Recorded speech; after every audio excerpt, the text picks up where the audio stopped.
Hello, welcome to സമഗ്ര academy.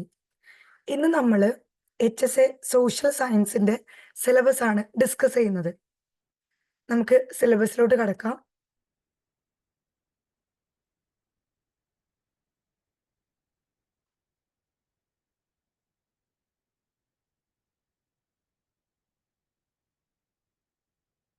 Okay, അപ്പം നമുക്ക് സിലബസ് ആദ്യം ഒന്ന് പരിചയപ്പെടാം. ഓക്കെ, HSA സോഷ്യൽ സയൻസിന്റെ സിലബസ് ഡിസ്കഷനും കുറച്ച് previous year questions with answers ആണ് നമ്മൾ നോക്കുന്നത്. എൻ്റെ പേര് നാഷിദ. ഞാനിവിടെ ഹാൻഡിൽ ചെയ്യുന്നത് ഹിസ്റ്ററി പാർട്ടാണ് ഹാൻഡിൽ ചെയ്യുന്നത്. ഓക്കെ, അപ്പോൾ നമുക്ക് നോക്കാം ഏതൊക്കെയാണ് നമ്മുടെ ഹിസ്റ്ററിയിൽ വരുന്നത് എന്നുള്ളത്. ഓക്കെ, പാർട്ട് ബിയിലാണ് നമുക്ക് നമ്മുടെ സിലബസ് പ്രകാരം വരുന്നത്. അതിലെ മൊഡ്യൂൾ 1 ഫസ്റ്റ് ഏരിയ എന്ന് പറയുന്നത് ഡെഫിനേഷൻ ഓഫ് ഹിസ്റ്ററിയാണ്. Okay, definitions of history. Definitions of history നിങ്ങൾക്ക് അറിയുന്നുണ്ടായിരിക്കും.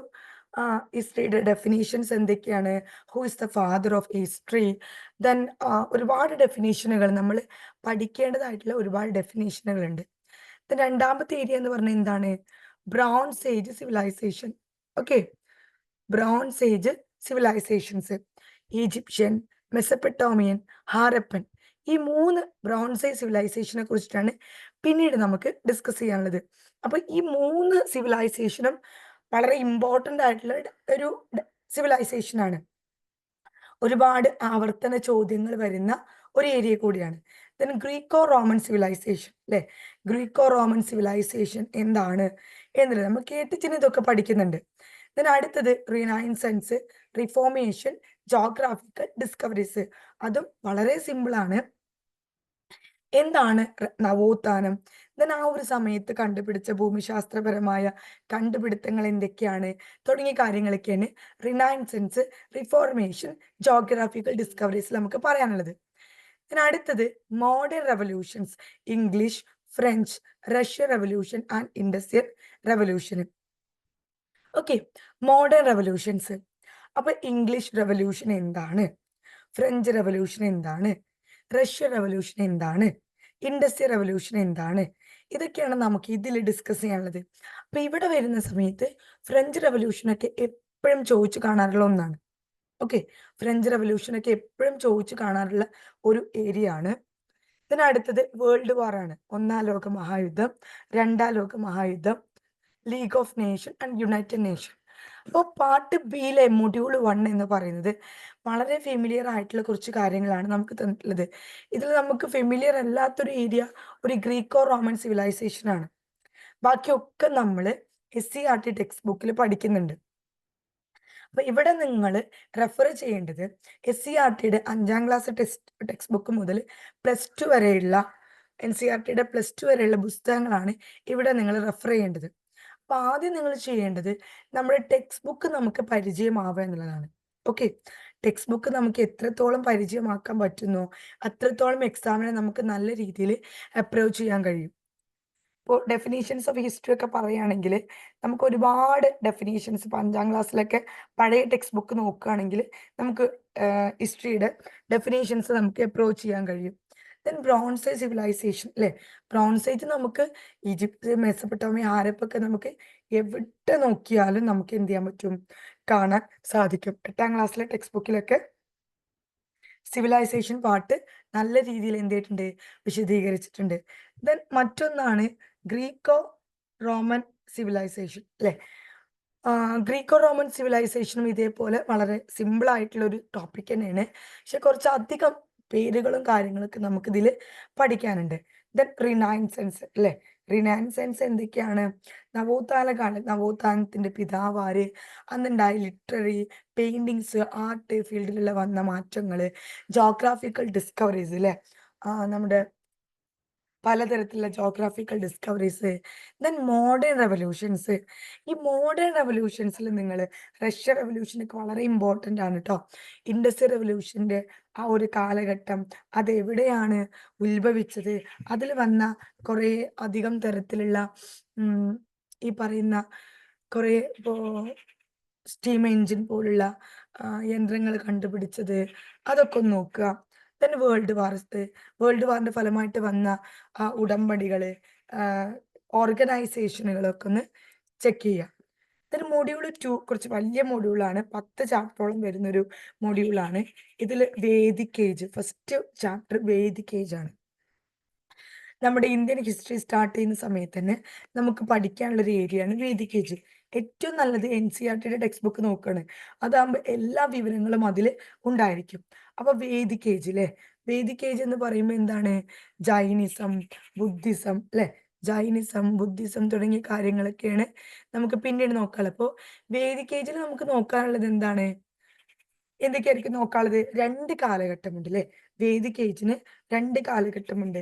ഉത്തരവേദ കാലഘട്ടം, പിൽക്കാല വേദഘട്ടം. Early Vedic period, later Vedic period. ഏർലിയും ലേറ്ററും. അപ്പൊ ഏർലി വേദിക് പീരീഡിൽ വന്ന മാറ്റങ്ങൾ, ലേറ്റർ വേദിക് പീരീഡിൽ വന്ന മാറ്റങ്ങൾ, സ്ത്രീകളുടെ പങ്കാളിത്തം എങ്ങനെയൊക്കെയായിരുന്നു, സോഷ്യൽ ലൈഫ് എങ്ങനെയായിരുന്നു, എക്കോണമി എങ്ങനെയായിരുന്നു, റിലീജിയസ് മാറ്റേഴ്സ് എങ്ങനെയായിരുന്നു, 4 വേദങ്ങൾ ഋഗ്വേദ, യജുർവേദ, സാമവേദ, അഥർവവേദ, 4 വേദങ്ങൾ ഏതൊക്കെയാണ്, ആ 4 വേദങ്ങൾ ഏതൊക്കെ ഭാഗങ്ങളാണ് കൈകാര്യം ചെയ്യുന്നത്, എത്ര ഹിമൺസ് ഉണ്ട്, എത്ര സൂക്തങ്ങളുണ്ട്, അങ്ങനെ ഒരു ഡീറ്റെയിൽഡ് ഡിസ്ക്രിപ്ഷൻ നമുക്ക് എന്തിലുണ്ട്? വേദിക് ഏജിൽ നമുക്ക് ഡിസ്കസ് ചെയ്യാനുണ്ട്. ദെൻ ജൈനിസം, ബുദ്ധിസം ല്ലേ. ജൈനിസവും ബുദ്ധിസം എന്താണ്? ഈ വേദ കാലഘട്ടത്തിൽ നിങ്ങൾക്കറിയാം ഈ ബ്രാഹ്മണിക്കൽ ഡോമിനേഷൻ ആയിരുന്നു.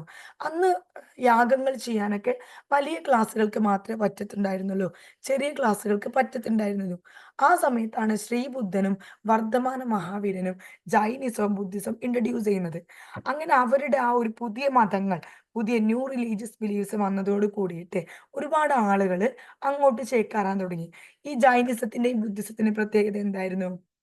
ആർക്ക് വേണമെങ്കിലും എന്ത് ചെയ്യാൻ പറ്റുമായിരുന്നു? അതിലോട്ട് എൻട്രി ചെയ്യാൻ പറ്റുമായിരുന്നു. ആർക്ക് വേണമെങ്കിൽ അതിലോട്ട് എൻട്രി ചെയ്യാൻ പറ്റുമായിരുന്നു. വളരെ അഹിംസക്ക് പ്രാധാന്യം കൊടുക്കുന്ന ഒരു മതങ്ങളായിരുന്നു ജൈനിസം, ബുദ്ധിസം. ദെൻ അതിന്റെ ഒരു വ്യാപനം എങ്ങനെയൊക്കെയായിരുന്നു? അതില് പ്രധാനപ്പെട്ട ഇപ്പൊ ബുദ്ധിസത്തൊക്കെ നമ്മൾ പറയുകയാണെങ്കിൽ അഷ്ടാംഗ മാർഗങ്ങൾ, ത്രിരത്നങ്ങൾ, ഇതൊക്കെ നമുക്ക് എന്ത് ചെയ്യാണ്ട് ഇതില് ഡിസ്കസ് ചെയ്ത് പോവാനുണ്ട്. രണ്ടാമത്തത് മൗര്യാസും ഗുപ്താസും. മൗര്യൻ കാലഘട്ടം, ചന്ദ്രഗുപ്ത മൗര്യന്റെയും കൗടില്യന്റെയും കോൺട്രിബ്യൂഷൻസ്, അവിടുത്തെ സോഷ്യൽ ലൈഫ് എങ്ങനെയൊക്കെയായിരുന്നു, അവിടുത്തെ പൊളിറ്റിക്കൽ ലൈഫ്, എക്കണോമിക് ലൈഫ് ഒക്കെ എങ്ങനെയായിരുന്നു. ദെൻ ഗുപ്തന്മാര്, ഇന്ത്യൻ ഹിസ്റ്ററിയില് ഗോൾഡൻ ഏജ് എന്ന് വിശേഷിപ്പിക്കുന്നത് ഗുപ്ത കാലഘട്ടമായിരുന്നു. അപ്പൊ എന്തുകൊണ്ടാണ് അങ്ങനെ വിശേഷിപ്പിക്കുന്നത്? അവിടുത്തെ social and political life, economic life, art, literature എന്നുള്ളതൊക്കെയാണ് നമുക്ക് ഗുപ്ത പീരീഡിൽ കാര്യമായിട്ട് ഡിസ്കസ് ചെയ്യാനുള്ളത്. Then state and society in medieval India. ഇവിടെ നമുക്ക് നോക്കാനുള്ളത് സുൽത്താനേറ്റ് കാലഘട്ടം.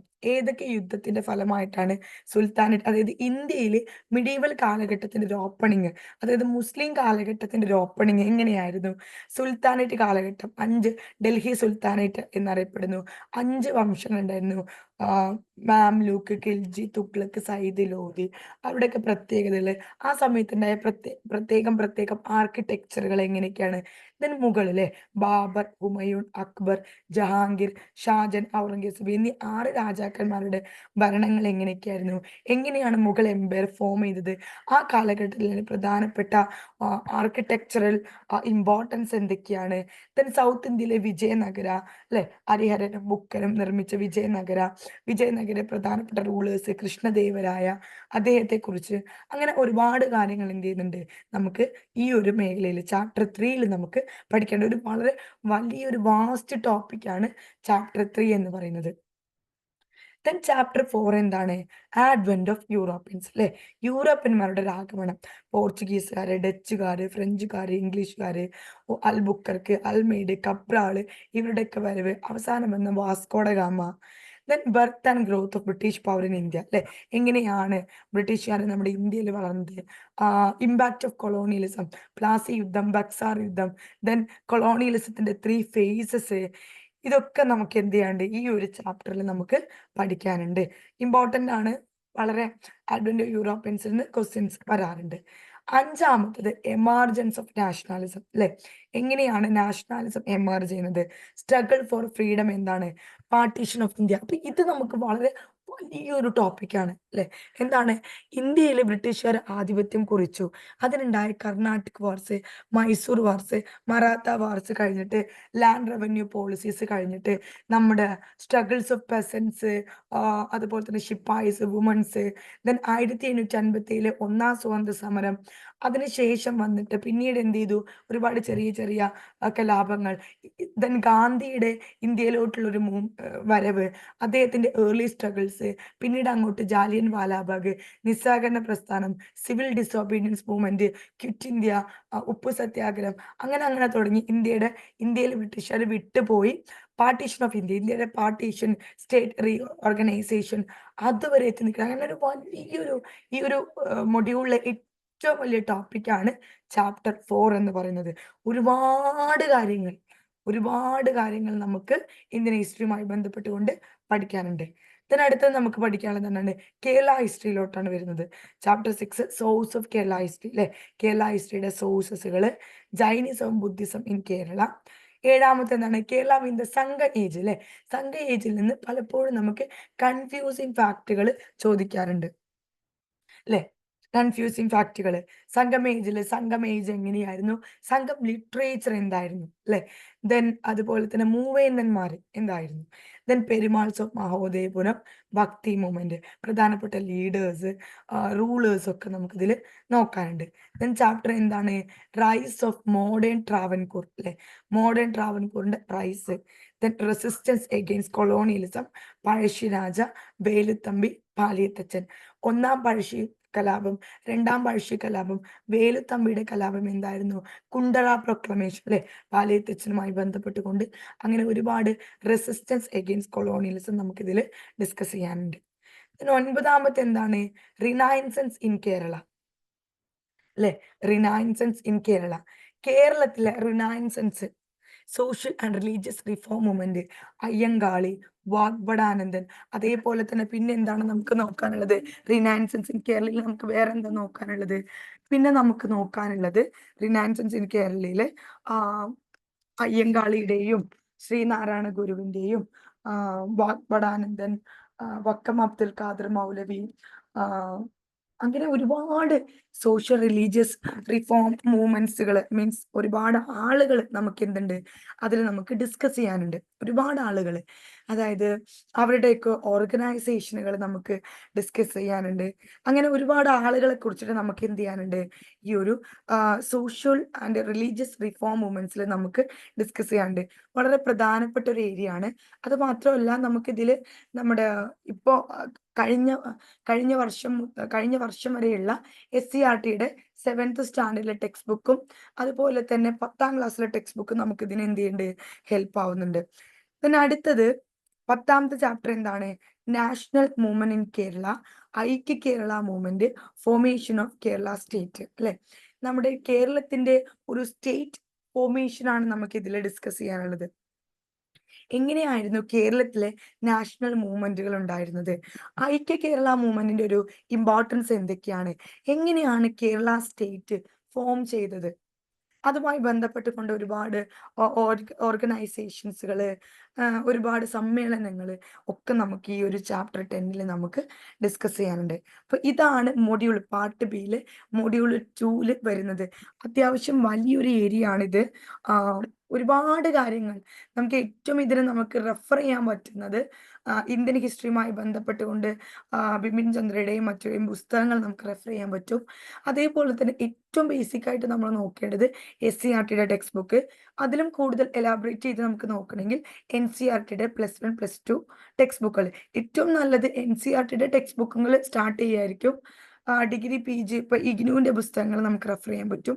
വളരെ ഡീറ്റെയിൽഡ് ആയിട്ട് ഇപ്പോൾ ഇഗ്നുവിൻ്റെ പുസ്തകങ്ങൾ നമുക്ക് ഓരോ ഏരിയാസ്, ഇപ്പോൾ എക്കണോമിക് എന്താണ്, പൊളിറ്റിക് എന്തായിരുന്നു, സോഷ്യൽ അങ്ങനെ നമുക്ക് കാറ്റഗറൈസ് ചെയ്തുകൊണ്ട് നമുക്ക് എന്ത് ചെയ്യാൻ പറ്റും? നമുക്കത് പഠിക്കാൻ പറ്റും ഇഗ്നുവിൻ്റെ പുസ്തകങ്ങളൊക്കെ റെഫർ ചെയ്യുകയാണെങ്കിൽ. അപ്പോൾ ഇത്രത്തോളമാണ് നമുക്ക് എന്ത് ചെയ്യാനുള്ളത്?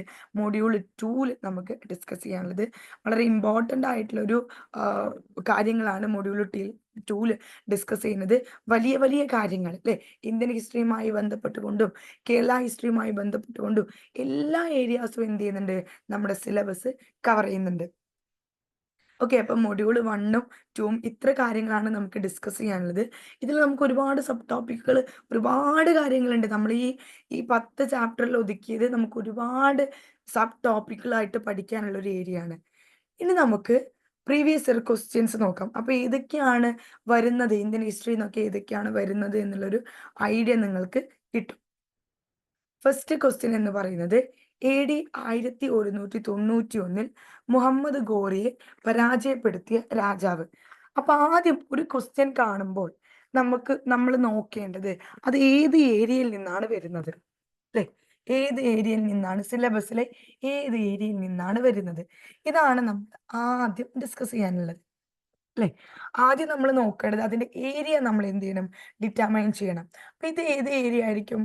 നമ്മുടെ നമ്മുടെ സിലബസ് നമ്മൾ പരിശോധിക്കുകയാണെങ്കിൽ, അല്ലെ, നമുക്ക് മനസ്സിലായി ഇത് ഇന്ത്യൻ ഹിസ്റ്ററി എന്ന് മനസ്സിലായി, അല്ലെ? ഏത് ഏരിയ എന്നായിരിക്കും? നമ്മളിവിടെ സുൽത്താനേറ്റ്, അല്ലെ, chapter 3 state and society in medieval India, sultanate എന്ന് പറയുന്ന ഒരു ഭാഗം പറഞ്ഞിട്ടുണ്ട്.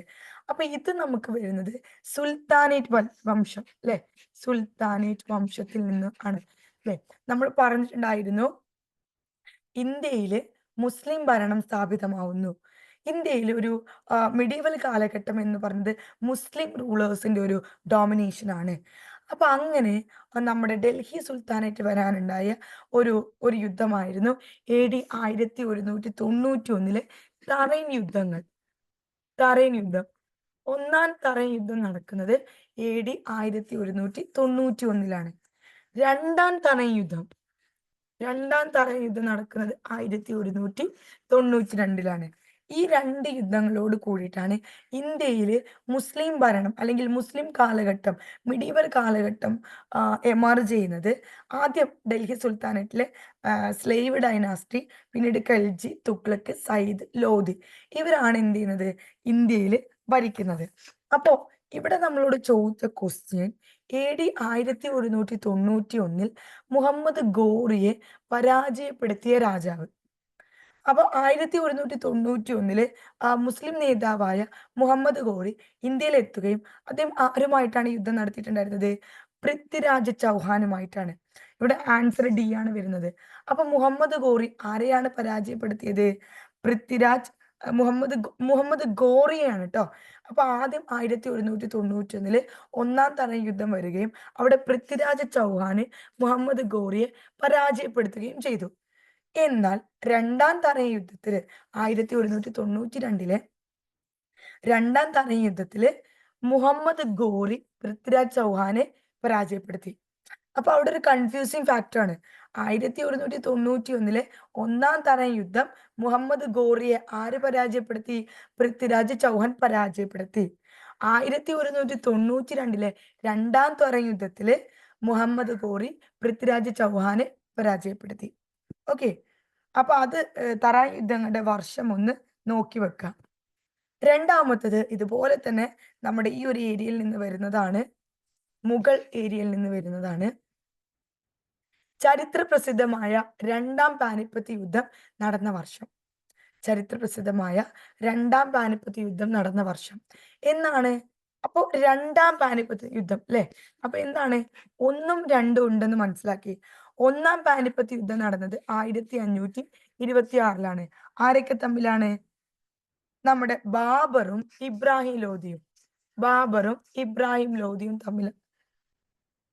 ലോധിയും തമ്മിലാണ് എന്ത് ചെയ്യുന്നത്? ആരായിരുന്നു ഇബ്രാഹിം ലോധി? നമ്മുടെ സുൽത്താനറ്റ് വംശത്തിലെ ലോധി ഡൈനാസിലെ അവസാനത്തെ രാജാവായ ഇബ്രാഹിം ലോധി, അല്ലെ? ഇബ്രാഹിം ലോധിയിലും ബാബറും തമ്മിലാണ് 1526 ഒന്നാം പാനിപ്പത്ത് യുദ്ധം നടക്കുന്നത്. അങ്ങനെയാണ് മുഗൾ ഡൈനാസ്റ്റി ഇന്ത്യയിൽ സ്ഥാപിതമാവുന്നത്. രണ്ടാം പാനിപ്പത്ത് യുദ്ധം 1556 അല്ലെ? ആൻസർ D ആണ്. ആരൊക്കെ തമ്മിലാണ്? അത് അക്ബറും അതുപോലെ തന്നെ ആദിൽ ഷായുടെ മന്ത്രിയായ ഹിമുവും തമ്മിലാണ്. ആദിൽ ഷായിലെ മന്ത്രിയായ ഹിമുവും തമ്മിലാണ്. ഇതോട് കൂടിയിട്ടാണ് നമ്മുടെ ഇന്ത്യയിൽ മുഗൾ ഭരണം സുസ്ഥിരമാകുന്നത്. ഇന്ത്യയിൽ മുഗൾ ഭരണത്തിന് അടിത്തറ പാകിയത് ഒന്നാം പാനിപ്പത്ത് യുദ്ധം. ഇന്ത്യയിൽ മുഗൾ ഭരണം സുസ്ഥിരമായത് 1556 രണ്ടാം പാനിപ്പത്ത് യുദ്ധത്തോട് കൂടിയിട്ടാണ്. ഓക്കെ. അപ്പൊ അത് രണ്ടും കൺഫ്യൂസിങ് ഫാക്റ്റ് ആണ്. അപ്പൊ തറ യുദ്ധങ്ങളും പാനിപ്പത്ത് യുദ്ധങ്ങളും മറന്നു പോകരുത്, നമുക്ക് കൺഫ്യൂസിംഗ് ആയിട്ട് വരുന്ന ഒരു ഏരിയ ആണത്. ദെൻ മൂന്നാമത്തത്, മഹാത്മാഗാന്ധിയെ ആഴത്തിൽ സ്വാധീനിച്ച അൺ ടു ദ ലാസ്റ്റ് എന്ന ഗ്രന്ഥത്തിന്റെ രചയിതാവ്. അൺ ടു ദ ലാസ്റ്റ് അല്ലെ. Option A Edmund Burke, option B John Ruskin, option C John Bailey, option D Henry Dodwell. ആരാണ് മഹാത്മാഗാന്ധിയെ ആഴത്തിൽ സ്വാധീനിച്ച അൺ ടു ദ ലാസ്റ്റിന്റെ രചയിതാവ്? ആൻസർ ബി ജോൺ റസ്കിൻ ആണ്. ഓക്കെ.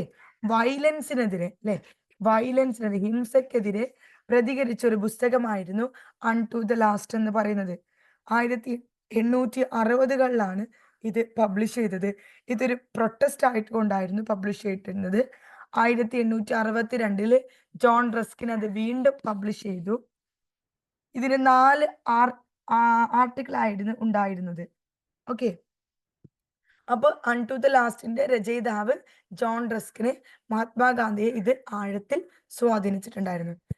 നാലാമത്തത്, ഏത് യൂറോപ്യൻ ശക്തിയാണ് മാർത്താണ്ഡവർമ്മ കുളച്ചലിൽ വെച്ച് 1741 പരാജയപ്പെടുത്തിയത്?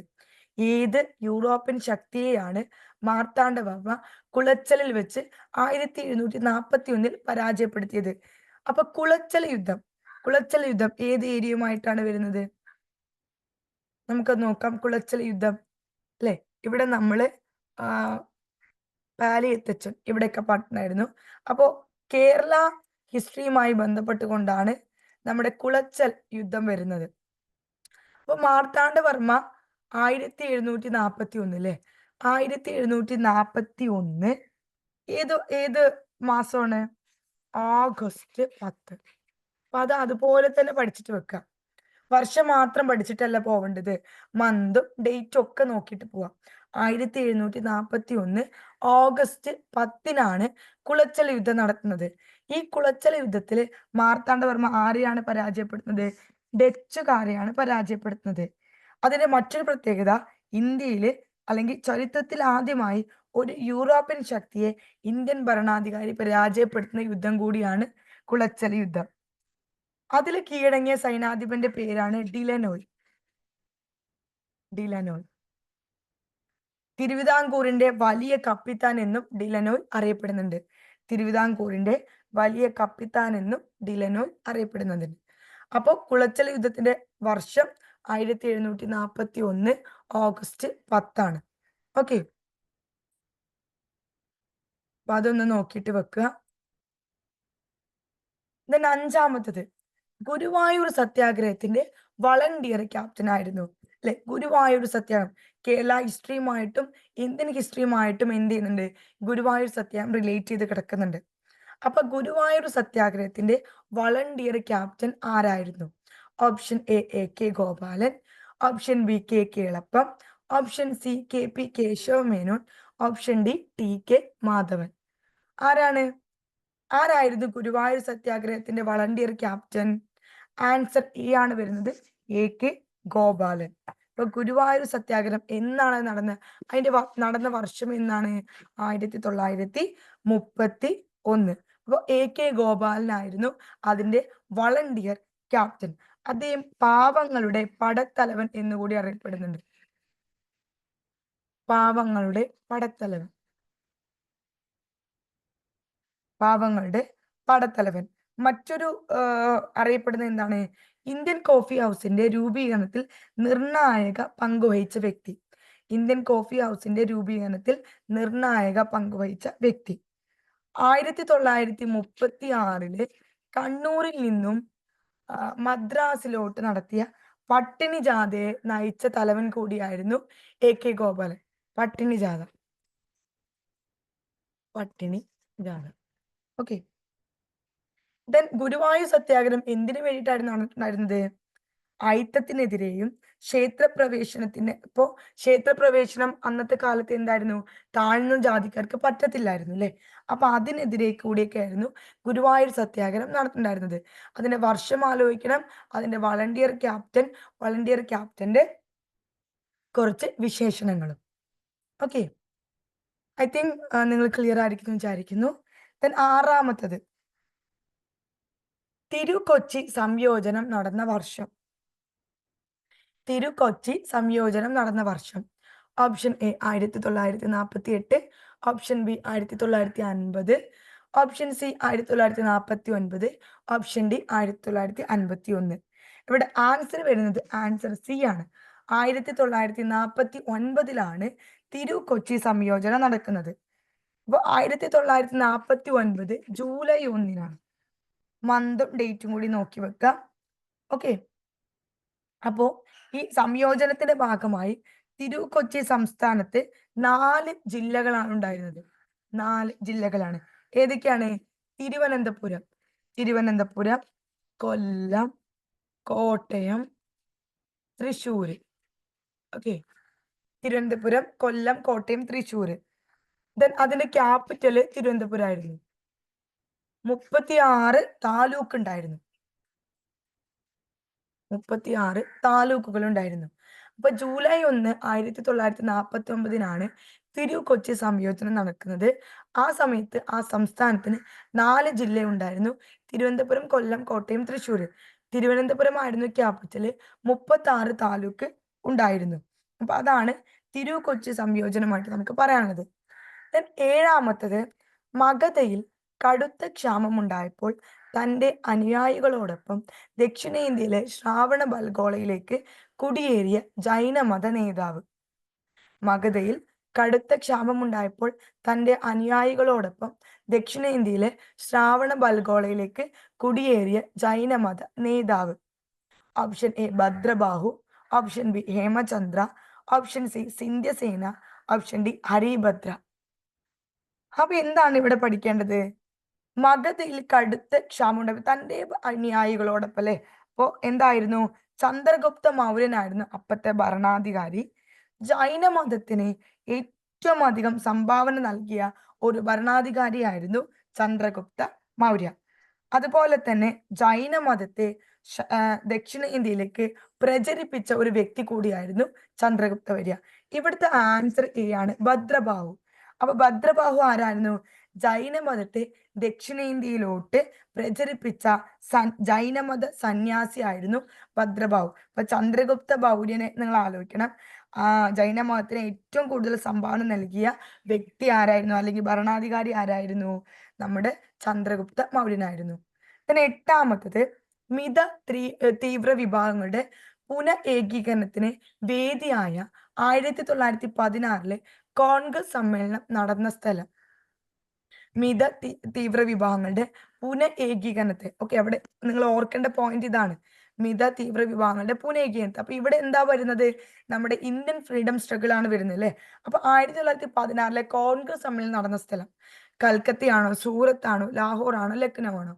ആൻസർ വരുന്നത് ലക്നൗ ആണ്. ഓക്കെ, ലക്നൌവിലാണ് 1916 കോൺഗ്രസ് സമ്മേളനം നടക്കുന്നത്. അപ്പൊ അതിന്റെ പ്രത്യേകത എന്തൊക്കെയാണ്? തീവ്ര വിഭാഗങ്ങൾ അല്ലെ, എക്സ്ട്രീമിസം, അതുപോലെ തന്നെ മോഡറേറ്റ്, മിതവാദികൾ, തീവ്രവാദികൾ, അങ്ങനെ 2 വിഭാഗങ്ങള് ഇന്ത്യൻ നാഷണൽ മൂവ്മെന്റിൽ 2 ഫേസസ് ഉണ്ടായിരുന്നു. മിതവാദി ഘട്ടം, തീവ്രവാദി ഘട്ടം. അപ്പൊ അവരുടെ ഒരു പുനഃഏകീകരണത്തിന് വേദിയായ കോൺഗ്രസ് സമ്മേളനമാണ് ലക്നൗ. ഗാന്ധിയും നെഹ്റുവും കണ്ടുമുട്ടുന്നത് ഈ ഒരു സമ്മേളനത്തിലാണ്. INCയും മുസ്ലിം ലീഗും ഒന്നിച്ചു ചേർന്നത് ഈ ഒരു ലക്നൌവിലാണ്. ഇതിന്റെ അധ്യക്ഷൻ AC മജുംദാർ ആയിരുന്നു. അപ്പൊ ഇത്രയും ഫാക്ടുകൾ നിങ്ങൾ ഇതുമായി ബന്ധപ്പെട്ടുകൊണ്ട് ഡിസ്കസ് ചെയ്യാം. പിന്നെ 9ാമത്തത്, 1946 ഐക്യ കേരളത്തിന് വേണ്ടി ചെറുത്തുരുത്തിയിൽ നടന്ന കാര്യാലോചന യോഗത്തിന്റെ അധ്യക്ഷൻ. അപ്പൊ ഇത് എന്താണ്? ഐക്യ കേരള മൂവ്മെന്റുമായിട്ടാണ് വരുന്നത് അല്ലെ. നമ്മുടെ കേരള ഹിസ്റ്ററിയുമായിട്ട് Ikkanda Warrier, KK Elappan, KP Kesava Menon, TK Narayana Pillai. Answer ഏതാ വരുന്നത്? ആൻസർ സി, KP കേശവമേനോൻ അല്ലെ. അപ്പൊ ഐക്യ കേരള പ്രസ്ഥാനം 1946 ഐക്യ കേരളത്തിന്റെ ചെറുത്തുരുത്തിൽ നടന്ന കാര്യാലോചനത്തിന്റെ അധ്യക്ഷനാണ് KP കേശവമേനോൻ. ഇനി ഈ ഒരു ഓപ്ഷനുമായി ബന്ധപ്പെട്ടുകൊണ്ട് മറ്റൊരു ഫാക്ട് പറയാം. 1947 ഏപ്രിലിൽ വെച്ച് നടന്ന ഐക്യ കേരള സമ്മേളനത്തിന്റെ അധ്യക്ഷൻ, തൃശ്ശൂരിലെ അധ്യക്ഷൻ KK എളപ്പനായിരുന്നു. ഓക്കെ, തൃശ്ശൂരിലെ അധ്യക്ഷൻ KK എളപ്പൻ 1947 ഐക്യ കേരളത്തിന്റെ അധ്യക്ഷൻ. 1946 അധ്യക്ഷൻ ആരായിരുന്നു? KP കേശവമേനോനായിരുന്നു. ദെൻ 10ാമത്തത്, ഇന്ത്യൻ വിപ്ലവ പ്രസ്ഥാനത്തിന്റെ തീപ്പൊരികളായിരുന്ന ഭഗത് സിംഗ്, സുഖ്ദേവ്, രാജ്ഗുരു എന്നിവരെ ബ്രിട്ടീഷ് ഗവൺമെന്റ് തൂക്കിലേറ്റിയ ദിവസം. ഓക്കെ, തൂക്കിലേറ്റിയ ദിവസം. Option A 1931 March 23. Then option B 1931 April 24. Option C 1930 February 13. And option D 1930 March 22. Answer വരുന്നത് എ ആണ്, 1931 മാർച്ച് 23. അപ്പൊ ഭഗത് സിംഗ് തൂക്കിലേറ്റുന്നത് എന്തുമായി ബന്ധപ്പെട്ടുകൊണ്ടാണ്? ലാഹോർ ഗൂഢാലോചന കേസുമായി ബന്ധപ്പെട്ടുകൊണ്ടാണ്. ലാഹോർ ജയിലിൽ വെച്ചാണ് അദ്ദേഹത്തെ എന്ത് ചെയ്യുന്നത്? തൂക്കിലേറ്റുന്നത്. അപ്പൊ ഇത്രയും ക്വസ്റ്റ്യൻസ് ആണ് നമ്മൾ ഇന്നത്തെ ഫസ്റ്റ് ക്ലാസ്സിൽ നമ്മൾ ഡിസ്കസ് ചെയ്യുന്നത്. ഒരു 10 ക്വസ്റ്റ്യൻസ്. അപ്പൊ ഇതിൽ നിന്നും ഇത്രയും ക്വസ്റ്റ്യൻസിൽ നിന്ന് നമുക്ക് മനസ്സിലാക്കാൻ കഴിയുന്നത് ഏതൊക്കെ ഏരിയാസ് നമുക്കൊന്ന് ഇമ്പോർട്ടന്റ് ആയിട്ട് നോക്കണം. ഇപ്പൊ ഇവിടെ നമ്മൾ പറഞ്ഞു അല്ലെ, മിഡീവൽ കാലഘട്ടം അഥവാ സുൽത്താനേറ്റ് പീരീഡ്. ഇവിടെ എന്താണ്? മുഗൾ കാലഘട്ടം. മുഗൾ കാലഘട്ടവുമായി ബന്ധപ്പെട്ടുകൊണ്ട് ഒരു ക്വസ്റ്റ്യൻ നമുക്ക് എന്തായാലും എക്സ്പെക്ട് ചെയ്യാം. എന്തായാലും നമുക്ക് എക്സ്പെക്ട് ചെയ്യാൻ പറ്റുന്ന ഒരു ഏരിയ ആണ് മുഗൾ കാലഘട്ടം. ദെൻ മറ്റൊന്ന് എന്താണ് അല്ലെ? മറ്റൊന്ന് എന്താണ്? മഹാത്മാഗാന്ധിയെ ആഴത്തിൽ സ്വാധീനിച്ച ഒരു വ്യക്തി. അപ്പോ നമുക്ക് നമ്മുടെ ക്വസ്റ്റ്യൻസ് നമുക്ക് എന്ത് ചെയ്യാൻ പറ്റും? നമുക്ക് കാണുന്ന സമയത്ത് നമുക്ക് മനസ്സിലാക്കാൻ കഴിയുന്നുണ്ട് ഏതൊക്കെ ഏരിയാസിൽ നിന്നാണ് നമുക്ക് വരുന്നത്. അപ്പൊ നമ്മുടെ സമഗ്ര അക്കാഡമിയിൽ നമ്മൾ കൂടുതലായിട്ട് ഫോക്കസ് ചെയ്യുന്നതും ഇത്തരത്തിലാണ്. നമ്മുടെ ഏതൊക്കെ ഏരിയാസിൽ നിന്നാണ് വരുന്നത്, ഏതൊക്കെ ഏരിയാസ് നമ്മൾ കൂടുതലായിട്ട് നമുക്ക് സ്ട്രെസ് ചെയ്യുന്നുണ്ട്. നമ്മുടെ HSA സോഷ്യൽ സയൻസിന്റെ കോഴ്സ് നമ്മൾ സ്റ്റാർട്ട് ചെയ്തിട്ടുണ്ട്. നമ്മുടെ ഒരു ഫസ്റ്റ് സിലബസ് ഡിസ്കഷൻ എന്ന രീതിയിലാണ് നമ്മൾ ഈ ഒരു ക്ലാസ് പോകുന്നത്. HSA സോഷ്യൽ സയൻസ് കോഴ്സിന് ആർക്കെങ്കിലും ജോയിൻ ചെയ്യാൻ താല്പര്യം ഉണ്ടെങ്കിൽ നമ്മുടെ ഓഫീസുമായിട്ട് ബന്ധപ്പെടേണ്ടതാണ്. നമ്മൾ വളരെ ഡീറ്റെയിൽഡ് ആയിട്ട് കൊണ്ടാണ് നമ്മുടെ ക്ലാസ്സുകൾ നമ്മൾ ഓൺഗോയിങ് ചെയ്യുന്നത്. കൃത്യമായിട്ടുള്ള സിലബസിലെ എല്ലാ പോർഷൻസും കവർ ചെയ്യുന്നു. അതുപോലെ തന്നെ നമ്മുടെ കൃത്യമായിട്ടുള്ള മോക്ക് ടെസ്റ്റുകൾ, മെഗാ മോക്ക് ടെസ്റ്റുകൾ, അതുപോലെ തന്നെ ഒരു 1 ഇയറോളം വാലിഡിറ്റി നിൽക്കുന്ന ഒരു കോഴ്സാണിത്. നമ്മുടെ ഫീസ് വളരെ ചെറിയ ഫീസാണ് നിങ്ങൾക്ക് പ്രൊവൈഡ് ചെയ്യുന്നത്. വളരെ ചെറിയ ഫീസിൽ നല്ലൊരു കോഴ്സാണ് നിങ്ങൾക്ക് പ്രൊവൈഡ് ചെയ്യുന്നത്. HSA സോഷ്യൽ സയൻസിന് ജോയിൻ ചെയ്യാൻ താല്പര്യമുള്ളവർ നമ്മുടെ ഓഫീസുമായിട്ട് ബന്ധപ്പെടുക. അപ്പൊ ഇത്രയും കാര്യങ്ങൾ എന്ത് ചെയ്യാൻ നിങ്ങളൊന്ന് നോക്കിയിട്ട് വെക്കുക. ഇത്രയും ക്വസ്റ്റ്യൻസുകൾ നോക്കിയിട്ട് വെക്കുക. സിലബസ് ഒന്ന് നിങ്ങൾ ഒന്ന് കൃത്യമായിട്ട് അനലൈസ് ചെയ്യുക. കോഴ്സിന് ജോയിൻ ചെയ്യാൻ താല്പര്യമുള്ളവർ നമുക്ക് എന്ത് ചെയ്യുക? മെസ്സേജ് ചെയ്യുക, അല്ലെങ്കിൽ നിങ്ങൾക്ക് വിളിക്കാം. എന്തായാലും നിങ്ങൾ എന്ത് ചെയ്യുക?